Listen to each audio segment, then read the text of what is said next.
The Indonesian Solidarity Party isn't doing great. From starting off a really shaky foundation to accepting blatant Suharto revivalists, the Solidarity Party promised change for a progressive and social democratic platform, appealing to a lot of marginalized people and the Indonesian youths. However, as they go down the line further, it is apparent that their sock dem approach is only but a mere packaging, and that they are basically the same as any other Indonesian parties, disappointing a lot of people here who believe that the Solidarity Party will bring about a difference. Today, I will discuss the plethora of problems I think they are doing wrong. Along with that, I think they should be doing as a political party, from a half-serious and half-satirical perspective, and maybe, who knows, maybe they will listen out to this plucky guy.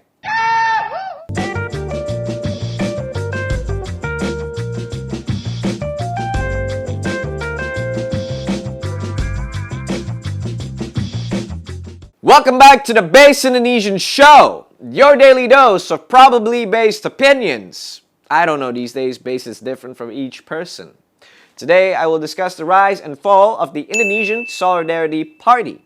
As a former social democrat and an advocate for all things considered liberal, I used to feel strongly for a party that promises change in Indonesian politics. I believe that the Solidarity Party would finally turn Indonesian politics on its back and have people finally vote for an idea. You see, our politics is mostly defined either by the policy a party wants to pursue or how charismatic their presidential candidate and legislative candidate is.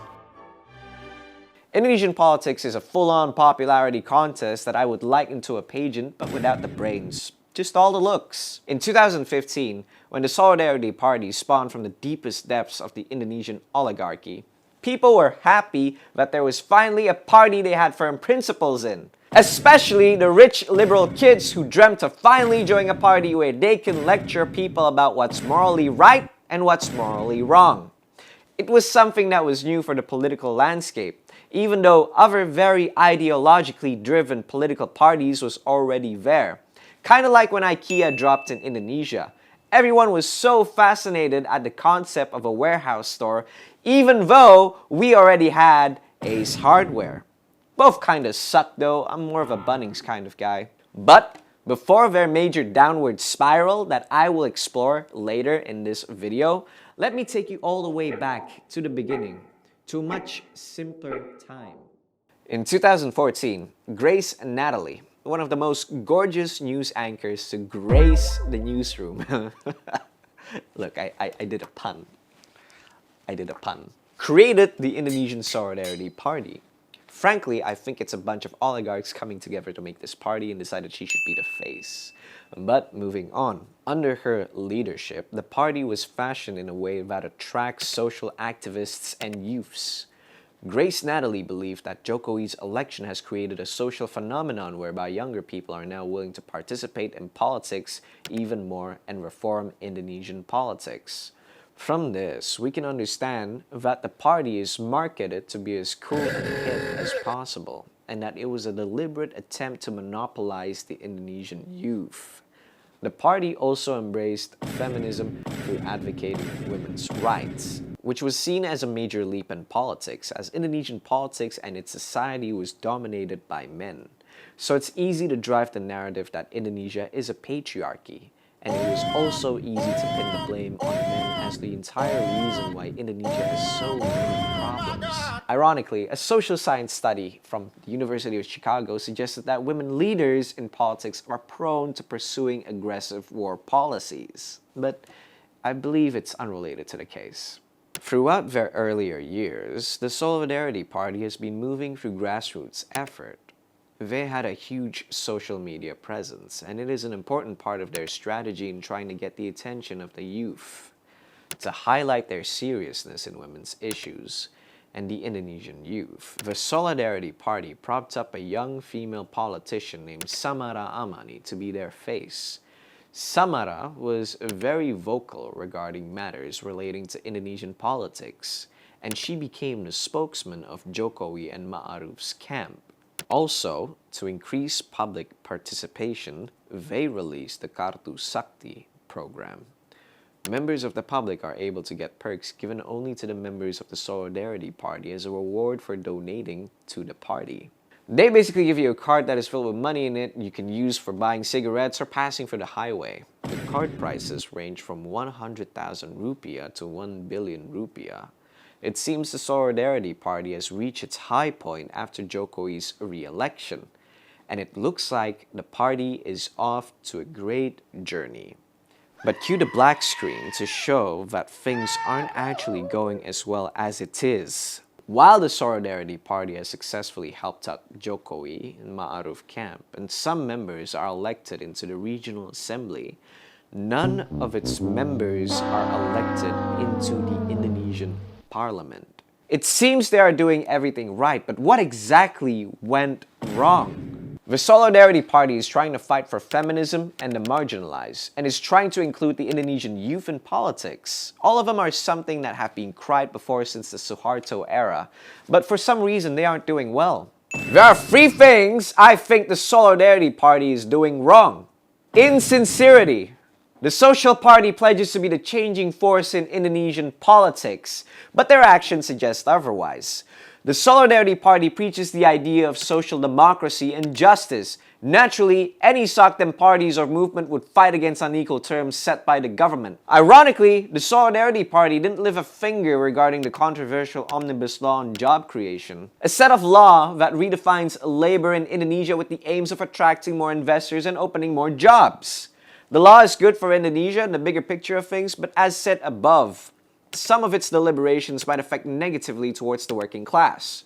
In terms of substance, the Omnibus Law weakens the right of the working class and does not fulfill Article 7 of the International Covenant on Economic, Social, and Cultural Rights, which presents that everyone is entitled to favorable working conditions. Some of the points that the working class is against is working hours, layoffs, and minimum wage. All of these are perfect topics to be brought up by the Solidarity Party in their efforts to stand up for social justice, but the party never seems to voice their objections towards this.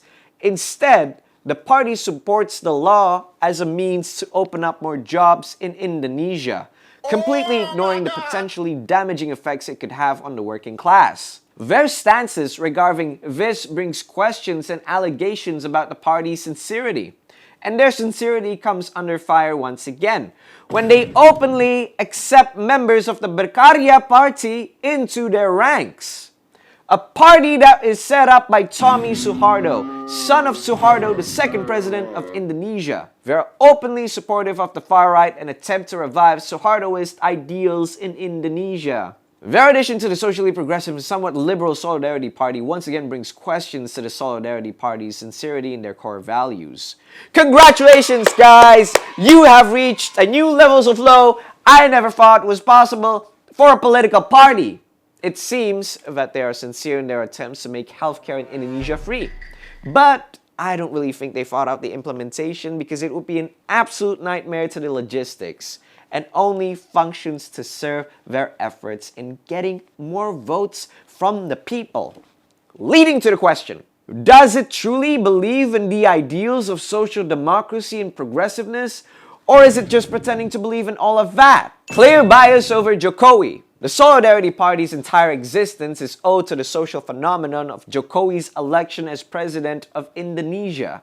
Therefore, it is a dogma to all members of the party to be furiously loyal and devoted to Jokowi.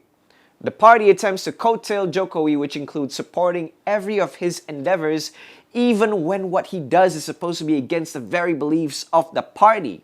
Oftentimes, this crosses the territory of fanatism and hypocrisy. When it looked like Jokowi was about to support Ganjar Pranowo in his presidency, the Solidarity Party moved to preemptively support Ganjar 2 years before the elections. However, when Jokowi was clearly supporting Prabowo Subianto instead of Ganjar, they immediately ditched Ganjar for Prabowo. And if the Solidarity Party did truly believe their ideology over obedience to Jokowi, because ideally the Marhaenis Ganjar made more sense than the ultra-nationalist Prabowo to the Solidarity Party. But no, Jokowi is clearly more important than their own beliefs, so let's throw that all out in the window. Bear in mind, The Solidarity Party gave Prabowo and his running mate Sandiaga Uno back in 2019 an insulting award called the Kebohongan Award, which is an award for liars. They were also ferocious against Anies Baswedan, who was at the time Prabowo's lackey, hindering his efforts in the local government. The Solidarity Party is also against every form of oligarchy, according to Grace Natalie. But weirdly, they don't seem to mind the idea of political dynasties, especially when it comes to Jokowi. The party is a fanatical supporter of Kaisang's bid for mayor in Depok and has been lobbying hard for Gibran to join their party. Both are Jokowi's sons, and from this, it could be understood that the party wants to start or at least facilitate a Jokowi dynasty, which will be a great insult towards their own existence as a party that wants to reform Indonesian politics. The Solidarity Party seems to only be relevant so long as Jokowi is in power, and everyone knows that the party is nothing more than a cult that worships the ground Jokowi walks on. Inconsistency. For a party that is designed for young people, it has been absorbing more and more older players, some whose loyalties to the party line can be questioned. Its social media presence is major enough, but I think it fails to communicate to the current youth, which are the Gen Zs, who, according to a survey conducted by Kompas, would much prefer voting up the United Indonesia Party, or Perindo, rather than the Solidarity Party. Young people prefer voting for a party that is clearly trying to be an oligarchy, whose owner has his entire family run for office, than a party that is trying so hard to be relatable to them.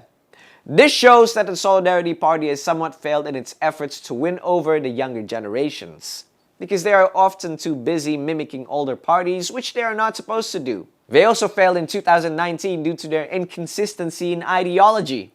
The Indonesian Solidarity Party wants to target minorities, who don't make up a huge percentage in Indonesia anyways. The thing is, instead of trying to talk more about pressing social issues like corruption and bad education, they decide to talk about religion, specifically the issue regarding polygamy and religious-based regional laws. Those two issues aren't really issues that minorities consider when voting. So theoretically, a West Javanese Christian would have no issues living under a very Islamic-based West Java. I have no idea why they decide to jump platforms from social issues to religious ones, but this really does reflect poorly on the consistency of the Solidarity Party in maintaining their rhetorics. And it also does reflect really badly on how they do not really understand the people they are trying to target. Those are the three things I think they are doing wrong. But what do you think? Don't be afraid, let it all out. I can assure you this is a safe place. Let us know what you think by commenting down below. All of those three reasons are why I think the Solidarity Party is going into a downward spiral. Of course, it doesn't really help their predicament when they do not really realize their own mistakes. And under Giring Ganesha, who is as relevant as Bono from U2, which isn't really saying much, they aren't really getting any better. He entered the Solidarity Party rally like a rock star and started singing. Had his guys put on his jacket and proceeded to deliver a 30-minute word salad. This guy literally misinterprets the will of fire in an attempt to win more brownie points for Jokowi. Sorry, man. Your pretentiousness is really showing. Grace Natalie is just like sitting there thinking, I built this party to ground up for almost 10 years only for it to go down the drain. My God, look at her. But to blame everything on Giring is really unfair. What I think is the Solidarity Party lacks a clear collective vision and mission. It shows that there are different elements of the party having different perspectives over the party. Like how the Ganjarian faction led by Guntur Romli decided to leave the Solidarity Party after they ditched Ganjar. And how many members of the Solidarity Party left the party citing that the values of the party had changed. The Solidarity Party is still a very small party compared to the others, but how exactly can you expect to make it big when you can't agree on a single thing? There is a disturbing lack of consensus even when it's a small party, which continues to reduce its numbers and strength. Coupled with the other problems I mentioned earlier in this video, this is just going to kill off the party by 2024.